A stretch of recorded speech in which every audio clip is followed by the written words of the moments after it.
Ghana nia ensema aya woti bebre na anshada anya wanwa aya bia me school mu obi atumi aduro madwumem obi atumi aduro me call service obi atumi aduro madwumem obi atumi aduro me ye anwom obi atumi aduro saade we aya de bia dani de nyina nkrofo etanya experience wo ho a omutimi ade betutu dwa ena me no ka say de abayo abaako asa oba Ghana nwum tuo mu a ye kan dance no no so odimu akoti ne ye pa ne din ede AK songstress wetimi aba abonten ede ono so ne experience aba betudwa abro obi etimi eto na duro emu nchire mu de me kasa me de bow na me chire mu na me ko details de a eyade ahu ebetimi adwuru ye papa ye bisansem ne so ebe consent foforo no na nstem foforo ebe komu no eno na branch ne din ede AMG medical ode ne experience a chire so otimi ekonya ye abra ye reminding no so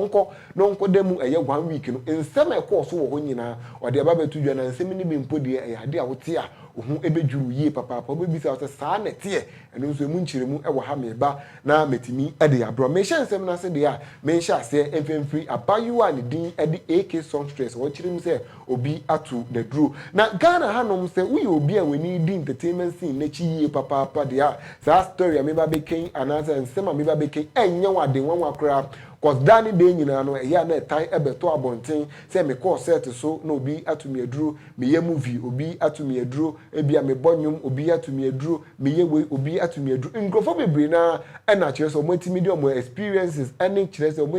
ni omo femu ene se de niema ekoye no etimi ede ababetu abonten nipa ba ko odimu akotene pa na na mama brown empress ba ko pe emre bi ode betu dwa se duro toto na ye ka no de eya de ye no kre yade ye no kre papa ko se mrebi oko set so na set so oko ya na chire to mu twa mu bi na o ya na adi so okay me kwa ko pe bibi kakre di na bro ko era nkrofo bi di no ya na adi so obeti ba ko mienu bi na watimi akonanim ananso watimi atoa na mo na bro ko te ye o chire ma ni yem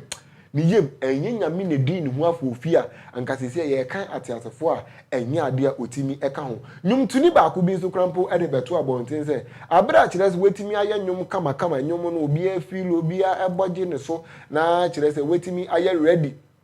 akwa ye ready pa se okwa perform na ife de ono ankasa ne fellow musician etimi eba ne nchen be ka kire ne se chale we are with you ye gina we chi de den we de kill it cause nkrofo epe wasem ase nipa ne fi ne nchen ko ya na ife de ne afam wase be ye one me ameko stage na ife de me ni afami ewrade na ife de niema enhyeda enkoyi emfama no okasa emba nipa ba ko nso odimu akotini ye Paul no nso ade nsem bi ebetutu dwa no eye DJ Mensa yesa akode DJ no enwe bi etwe mu no ono nso ade betu dwa se abrante ne din ade sa akode na kire so ono nso program bi ase okwakọ perform ewo Kumase na ife omo perform okwakọ perform ewo Kumase ni edu baby no na ife de light ni bibia mba laptop Apple laptop MacBook ife freeze no na eno nso freeze oye ne hwienye yi wo chinchim wo so oye ne hwienye yi na kire se niema bi se etimi akoso na no na kire se ofre fie anase ne ma memo frɛ ya omode mpaibo ejine mu bompa ye ma no a fise omo kire mu a na ya de no ye hunhum asem enu nti omo bompa ye ma no a ma de we nyina etimi bai sansem we enye nsem foforo sansem we de otia eya na enye nsem foforo nipa ba ko ode ne de aba beka ho no enye obi ase AK songstress ye nyina ye nim se na nsenya ya na nchere ntwem within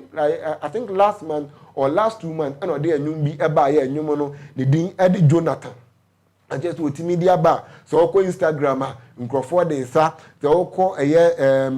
TikTok and nkrofo ede ye videos eno de Jonathan don't leave me na nkrofo ye niema bebre na ede fa ho na eno na abajuwa no kire ni nsemu de a abras anyum no epie ya na Ghana fo no bebre na so onyum nimu no omu person omu believe nyum no na efe de nkrofo start frɛ no abrochire international recognition na bi wo nya bi na chirese abrochifo ne frɛ no na AK bra na be perform efama ye bra na ye mfilu bra na ye hu se bia wote na eno na AK ede tudwa ose abra sansem we koso akose ne ekoso na kwansi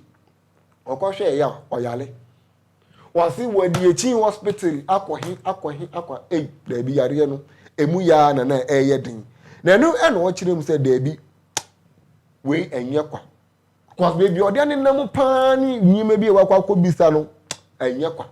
enti eye duro to ana kyerɛ sɛ obi etimi ato no ɛwɔ industry ni ma abra ne nnwom no nkrɔfo efili na efi de oba betu kwan kwa abrochiri akɔ shows ɔkɔnya international collaborations na kyerɛ sɛ nneɛma ɛwɔ sɛ ɛbɛkyɛ da akɔyi ɛde ama no na efi de nneɛma wei etimi esi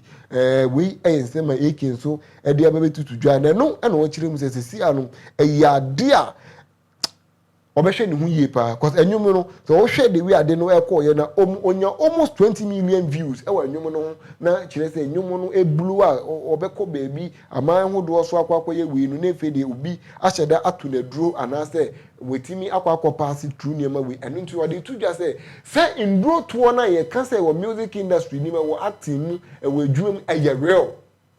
wo ti o se eye real enu nti se oti bia ema ohun enjuru fi se yade a ewo ho na nsam ne de we ebobo ba ene de we busu drop we ne de penax e bebo mo de update bia ene nipa kro to na duro no so de beto abonten a ye be the first person e be report e de ama wa na se ye betimi e de news no e de abram ye fi sansem we so ne en content foforo so ne no e na brand e din e de AMG medical e de nsem bi ababetu tutudwa na nsem America e de ababetu dwa ne de achi nkuroi chain kuroi na we de enye obi na ebe ka kire o se ufi mu fi a we ni ebeti mpanyifo so eta ebu bebi se efutu nta kire nipa agise insoshe enu bi na brand and din ede medical ede abetu tudwei na according to brand and din ede medical no se mo be kaya enche akora hu na otimi kwa kire tuo e wo social media na ebe chi no abre ebe chi no ye de ne court ibeja ne yenja ne ibeja ne yenja na court share se yemfa no nkotum 5 days 1 week na yemfa no nkonkotum na abre de ne kotum mu no na kire se ye hwe de we aniema ekọ ene de we aniema ebobo ba ne de a na emu aye din ade ama brand ye no ene na busu yi papa na no ene ye yi no oban no be on follow nkrofo bebre na ene oje npa be 5 koso kire ne nsem di a nkrofo enhye dem pe na asem Ghana for nkrofo no oji omudi se on begina de chi no obi anu a otimi friend phone mpo na so otimi kan nkrahye sem ade kire no ene ntia nya ade obetimi ni omo ananti anase obetimi ni omo aroli biem kra na bro okode mu ba ye no ana kire so de ne experience ono konya ye no ade abeto abonten eno ana o kire mu se sa sales no so onya gbore mu a ye ni VIP ye ni VIP ye ni regular dabi ye nyina ye baako na no ana o kire mu se ebia wo be sore mpo na ebia ye manse wada kakra na wo be sore no wo be kwakwo hu se wo yonko eye jeliman yi bi ana inmate no na kire se ebia wa ye ne hu yie na bebi o ye ne hu yie no so eye se ebia emutwe ana se dabi wanim pe na kire se o ye ne hu yie na no ana odi etu dwa se sesi ano se de nsam ekọ ana de we aniema ebeba na Ghana fo ni bi eye we ni de so ukomu na wo ba se ye do tu na ukọ na wo ba hey you will cherish freedom. Ubehu say, hey, so we free no dear, so we free no dear. Hey, I idea here papa, so come now ba, you will cherish freedom. Now, they back one or they can't one, and yet Ghana for one, say a brand America, it's here O2 for them. Or see, Obia, any extra careful, Obia, any extra careful, I was asked, I see so. Na se wunni na se bia o bibi asemi ba anase bibi to na se ye do kokoto ho no mu dia enye obi ana ekumentwi bosi akon ana deniti age akroma ose ohono mo de enya asumdue kru se enya asumdue kru na wankasa obesore pa na kwabrane wakodi ebi asada no galebis ne bere no na wetimi aye ne hunye pa wo wanim na wonhwe bi otimi se we de enye easy enye fedi agro kra ensem no America bebre na na odi betu udwa atisi ano ono nso akwaye efutu sema odi ma Ghana fo nyina se ebetimi anaso wa hoden a wo freedom a ya no akra ne yie na bebi ade o mkoto ye no ye ni VIP ye ni regular ye nyina ye pe obeda sori no na oyonko oye ne hu yie wanima na kire so otimi ye ne hu yie na se wo kọ ho anase wo ho na say bia watena asase so na watimi didi normal na wo kọ ho no ma ho na wo be cherish freedom ye papa we ensem a brand and din ede medical ede ababetu dwa